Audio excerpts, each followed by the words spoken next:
Liquid! Hello everybody and welcome back to the Random Take. My name is Alex. Keegan. And today we're going to have a couple different topics to talk about. Yes, sir. So I'll go ahead and let you get it started off with our updates. Yeah, alright. Well, updates. So you guys probably saw it at the start of this. If I did editing right, because this time I'm going to be doing the majority of the editing. Alex is going to oversee that. So we're going to go get a little crash course in that. But like I said, if you guys saw that, we got the new logo up. Yep, the new logo is there. It's proud. It's something. Yeah. We have the banner logo. You guys can let us know if you like the new logo or if you don't like the new logo. I sure hope they like it, because it was a bit of an adventure to get it. It was. And also with that, the intro, as he stated, we actually don't have an intro, as you guys might have noticed. Right here and right here, you'll see our new little intro, little notifications, and we're going to be doing that from now on to eliminate the intro at the beginning. If we like it, if it turns out well. I'll probably going to be doing that still, because I'll probably still be doing the majority of the editing for videos. Alrighty. But not this video. Nope, this video is going to suck. It's going to suck a lot.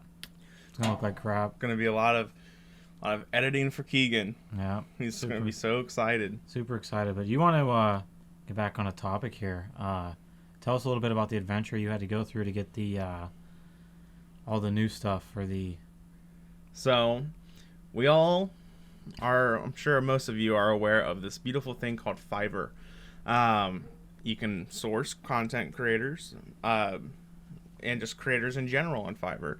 It's actually a really good platform. I like to use it a lot for a lot of different types of things, for logo creation, art designs. I like to buy custom art a lot on there, or anything else that you may need, such like people can produce beats for music.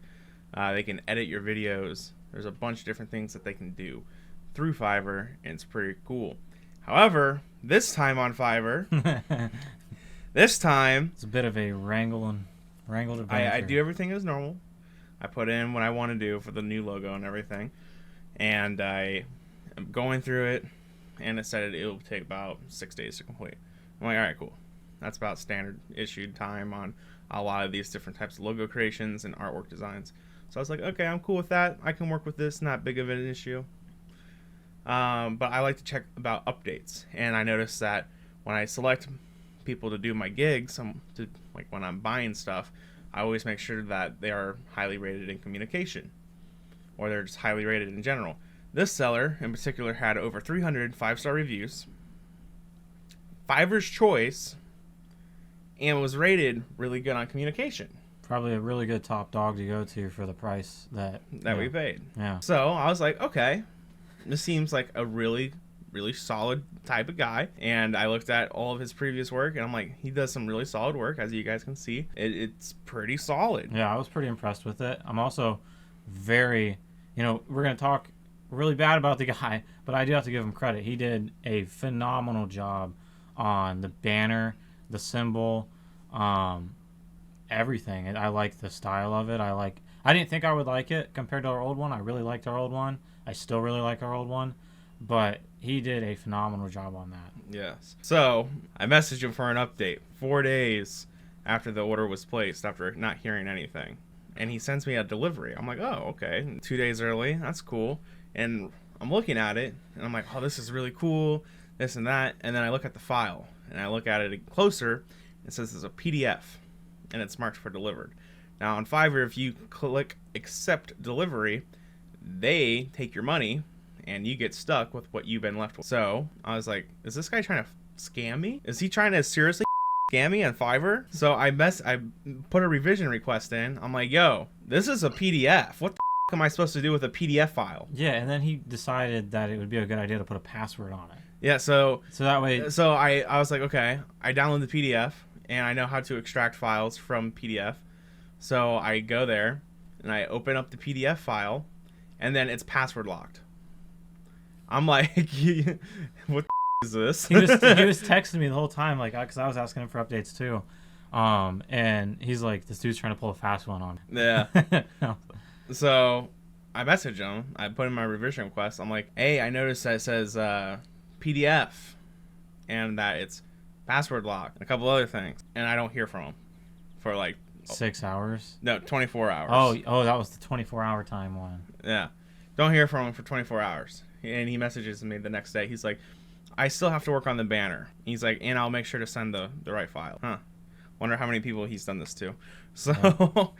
eventually, the day of delivery comes. Yeah. And I'm like, all right, we should be getting everything today. The deadline for the delivery comes. Nothing. Nothing. I don't hear back from him until midnight. By the way, the delivery was due at noon. Yeah, so literally 12 hours So passed. midnight comes around and he sends me the banner and he sends me everything. Me and Kegen are freaking out like, oh, this looks awesome. This looks awesome. And we finally get our logo. And it took forever, but we finally did get it. It looks nice. But I left him a very real review for people that are looking. What'd you rate him? I didn't rate them based off of... So on Fiverr, when you go to rate someone, it gives you like 3 different segments to rate. Yeah. So like communication, Oh, service as okay, I see. described, That's good. and would you recommend. So I said for the communication, very poor. Service as described, I said like really good. And then for would you buy again, I said possibly. And then I wrote a 700-word review. What the fuck? Yeah. Jesus Christ. Highlighting my entire adventure with You're this seller. over here doing a freaking literature class right now. 700. I was upset. I was upset. A little heated. But on a good note, talk about achievements. Yesterday, I popped my trailer cherry. Yep, he did. It was a very scary adventure. Yeah, so for those who don't know, I drive a truck, rear-wheel drive. Not a good idea. Especially if you live in the Midwest or the Middle East, I guess you say. The Middle East of the U.S. We don't live in Saudi Arabia or Iraq or anything. We're not getting bombed every day. That's a good thing. Not yet. Okay. But yeah, so I drive a rear-wheel drive Tundra. Really good for towing. It's got a good tow package on it. I got a really good tow computer on there. And for work, I was looking for some weekend work. I ended up making about $240 in one day for about 5-6 hours of work maybe. And it wasn't even, the majority of it was driving, about 4.5 hours of driving. And the rest was loading this trailer and hooking it up. So we drive all the way down south, Southern Ohio. He was my emotional support buddy. So we drove about an hour and a half, hour 40 minutes. And then we get there and we're going down this like driveway and we're looking at each other like, we have to get back up this. It was more of me saying, I don't think you're getting back up this. Yeah, I was like, I probably not. So we get there. It's a 10-foot trailer. My first time. Oh my gosh.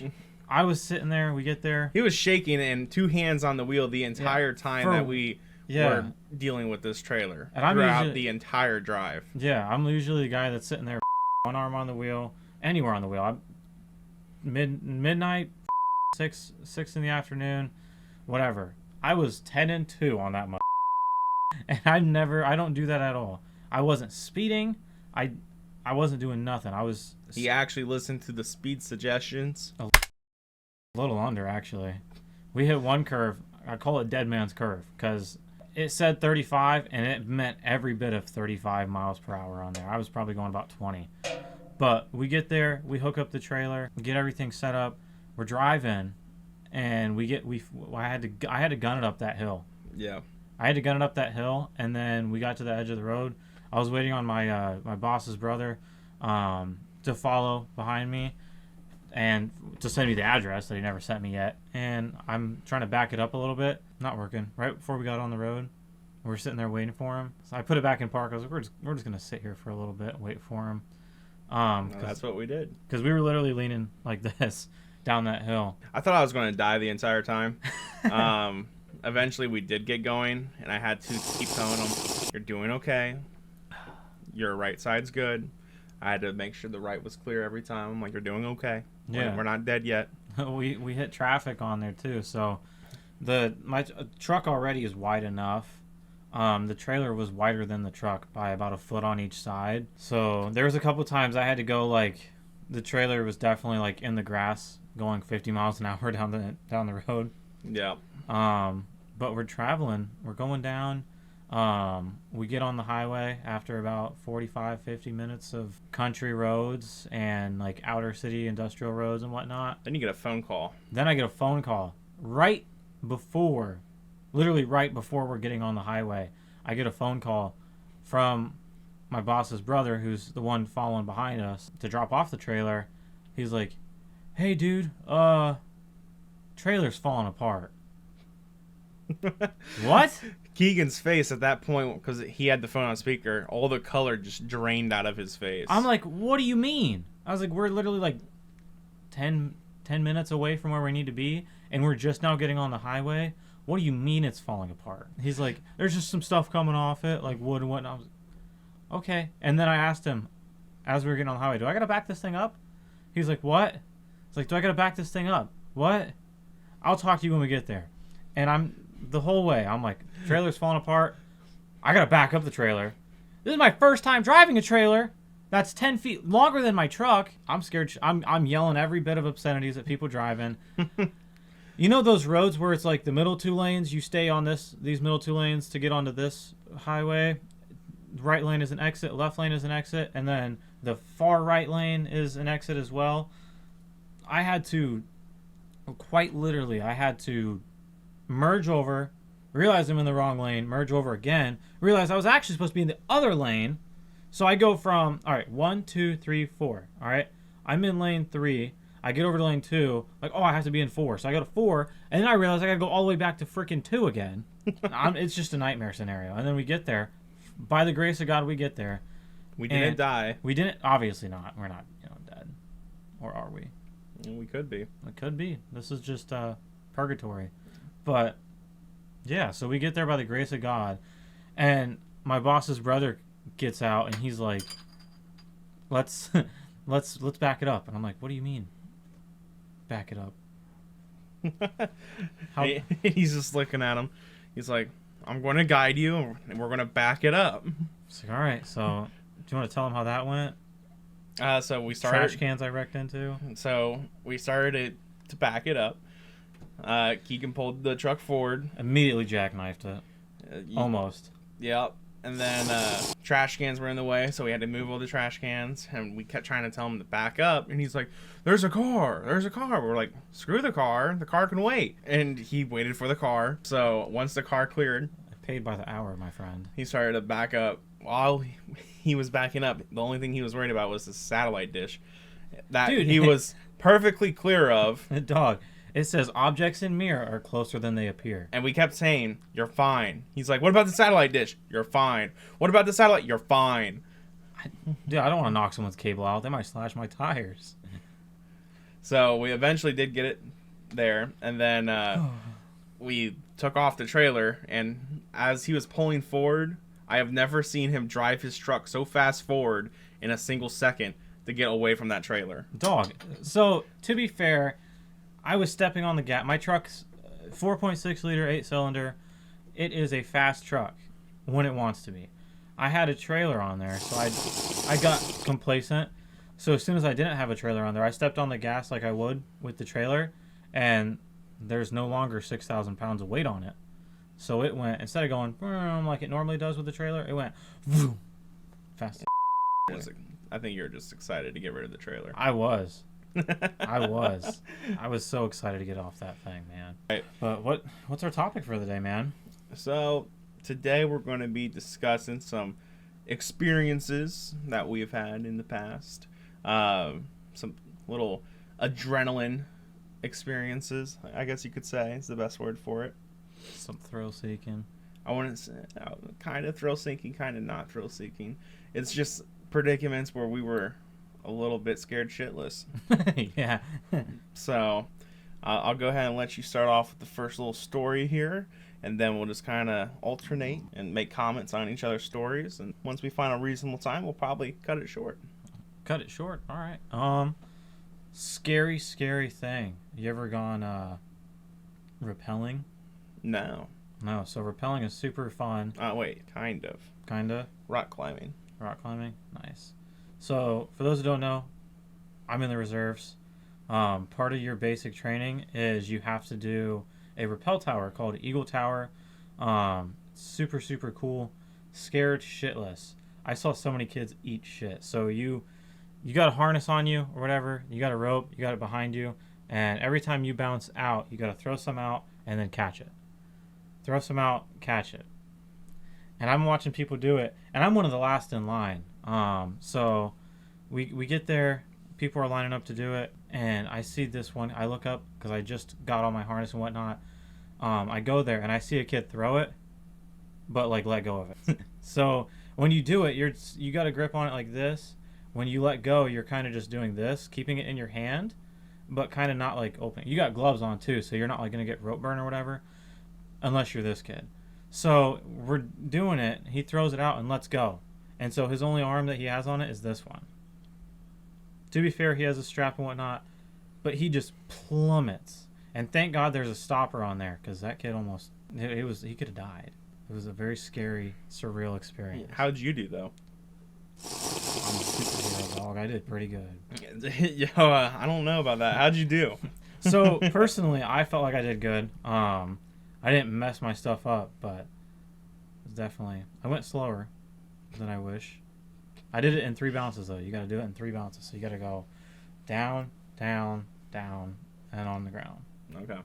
So, but I did it down, down, down, down the ground.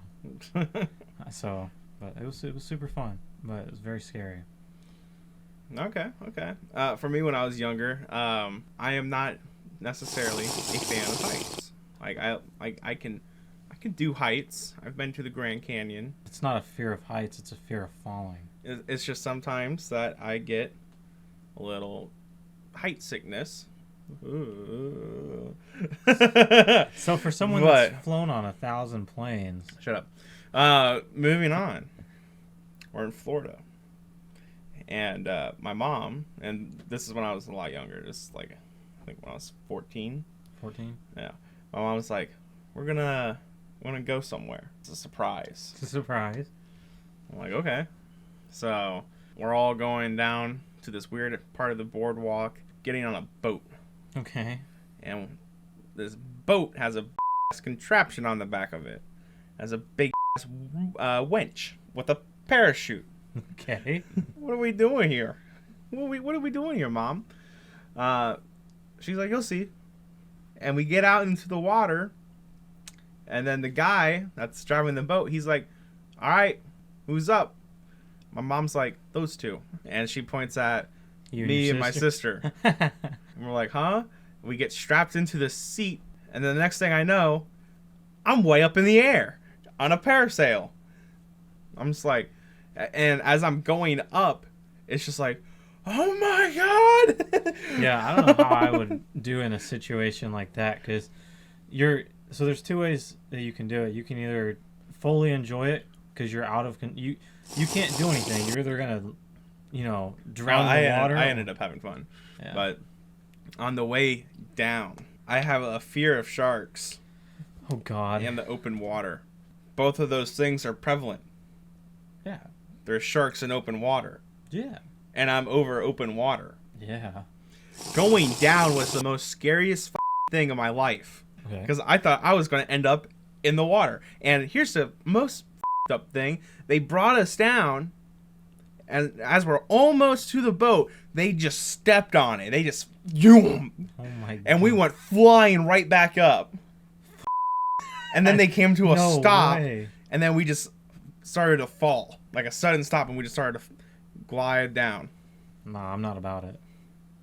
Anyway, that's my parasailing experience. Back to you. Yeah, I don't know how I'm going to top that. I ate really spicy pizza one time, almost died on the toilet. It's a pretty heart-pounding experience and burning experience. You know, you're going to really like to edit this video. I know. There's going to be so much bleeping. That's fine by me. You're going to hate your life. Yeah. All right. Scary experiences.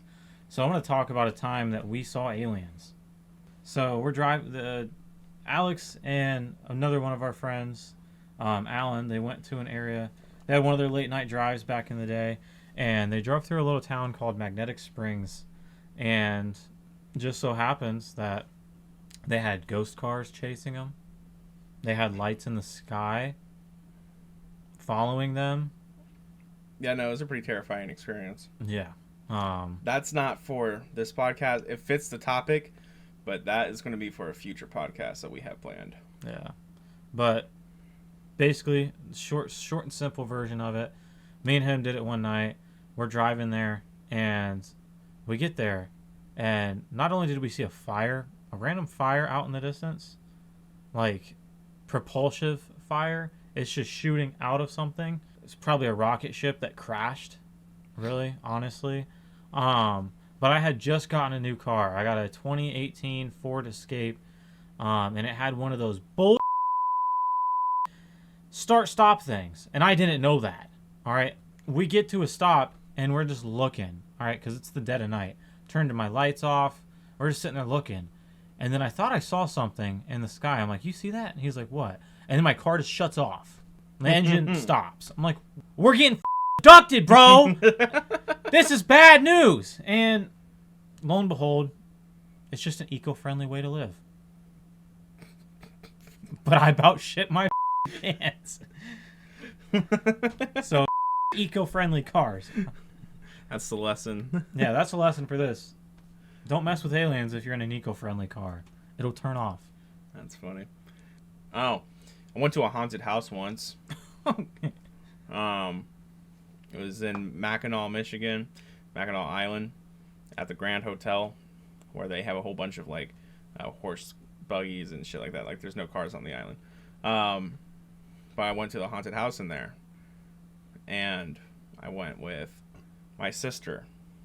I go in, and I'm doing okay. Coming out to the end, we're about to walk out, and some guy with night vision goggles Oh, God. comes up behind me and grabs my shoulders. Now, in most circumstances, there's two things that happen when someone grabs you and you're not expecting it. I'm going to pop that mother right in the mouth. It's either you're going to run or you're going to swing. And what happened with you? I turned around and I swung.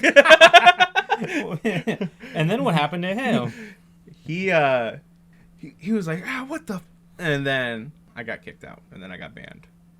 I got one. So I had just gotten my first car. It was a 2002 Honda Accord. 290 something thousand miles on it. Really good car. Had some bass. It's a good first car. I used to work at the if you guys are familiar with like Jegs, they do a lot of car things. They do racing. They have really good quality tools, car parts. They do sell tires, but their tires are really slow on the like shipping out and whatnot. But so I used to work there, and if you've ever seen the Jegs factory, you could look it up. They have a really windy road coming in. Every once in a while, the racers will like come through in there. It's really cool. But I was 19, 20 maybe, and driving the car in there, and I was going way faster than I should have gone. And I'm driving, and I kick up speed more. I'm going about 50, maybe 60, and as I'm hitting this turn, I just like just you come to a complete stop almost. I'm skidding. I hear my tires. I'm like, what the just happened? And I get out of the car. We'll put a picture of it up on here just so I can learn to edit pictures in. My ball joint snapped, and my tire straight up said. I was man. Yeah. If you've ever been in like a car-related incident like that, like I understand people that get in wrecks are probably like, that's nothing, boo-hoo. But like, that shit's sketchy. I remember what happened to me with my axle splitting. Yeah. I was working. I was just doing my normal delivery thing when I still worked for Jimmy John's. Jimmy John's, a great sandwich company. They don't sponsor us, but they got some good pickled peppers. Kegen picked some pickled peppers in the pickle Anyway, pouch. doing some delivery, and my road, I was actually luckily right next to my house when this happened, because I was just driving Like right down the road. And, Yeah, it was like right there, like right Yeah. down, like right in front of the house. Right in front of the house, driving by, my car goes, and it's just this loud crunching noises and everything. I'm like, what the? And then I get out of the car, and I see that my tire is now no longer on the car. And the car is now leaning and dented and scraped with a trail of scrape on the road to where I'm at. And I'm looking at it, I'm like, oh shit. And I FaceTime my boss. I'm in a bit of a pickle here. I show him the car, and there's like, so I'm guessing you're not coming back. I'm like, no. Delivery's done though. They're like, okay. Just come by when you can so we can cash you out. I'm like, okay. So then I call my uncle. My uncle comes over. My dad comes over. Well, you f***ed your car. I'm just like, no shit. I figured that part out already. So. Yeah, car-related things are very not fun and expensive. I got lucky. I have a family of do-it-all fixers. Do-it-all fixer-uppers, huh? They fixed it, and then I sold that piece of shit. Yeah, you did. You did. How much did you end up getting for that? I got like $200 for my Accord. 600. Yeah, I traded in my Accord. I got like $200 for it. And I got 600 for the Explorer. It went to a guy that buys Explorers and only Explorers. Yeah. Because he likes to run a monster truck over them. Your truck's really destroyed now. Yeah, probably definitely gone now. But speaking of spooky things, it's almost spooky season. Yes. Yeah. So I think we do another segment of this in the future, like a Halloween podcast. Oh, we have a video coming soon. Yeah. We're gonna go to some abandoned buildings. Abandoned buildings. We're gonna do some urban exploring. Oh, dude, There's gonna be some more people with us, maybe. Yeah, I hope so. We're gonna try and drag some other people to go with us. Yeah, it'll be super fun. I'm definitely bringing a plate carrier with bulletproof plates in it. I'm not messing around, dude. Yeah, those things are fun. There's a couple places we could go to, but yeah. No, we definitely have some plans though for the future. A spooky season podcast for sure. And that's where I'll tell my story about the aliens and the ghost car. The aliens and the ghost car. But without further ado, for this video and for this podcast, I think we are going to cut it short. All right. So we'll cut it here. Like I said, Keegan has to edit this one, so this should be interesting. Yeah. It could also be good. You never know. Yeah, we'll see what happens. We'll see what happens. But we'll catch you guys next time on The Random Take, and thank you for tuning in. Yeah. And we need more subscribers. Yeah, I was just about to say, don't forget to hit that subscribe button. Yeah. Please like, share, comment. We're going to start begging for get on my hands and knees and beg. If he has to run around naked, he'll do it. I mean, shit, man. Anyway, guys, thank you for tuning in and listening. Yep. Have a good one. Welcome back. This is the after party with Keegan. Just joking. I just finished up editing the podcast. It looks freaking awesome. I just want to say thank you for giving me this opportunity to learn. Thank you for giving me this opportunity to grow with Alex, me and him as friends and whatnot, and learn how to develop quality videos for the internet. This is an awesome experience. I look forward to getting us there in the future. Also editing my own videos to take some sweat off Alex's back for him. So yeah, thank you for this opportunity. Thank you for your continued support. I appreciate it a lot. Let's, hit that subscribe button, like, comment, tell us how we did. Tell us what you'd like us to do in the future. Again, share this, spread it, so that way we grow in subscribers, we can do more content, and eventually we'll get to 1,000 subscribers, and you get to watch me piss my pants falling out of an aircraft with some dude strapped to my back. So if that's something you guys want to see, let us know by subscribing and whatnot. Again, thank you for your continued support. I personally appreciate it. Alex appreciates it.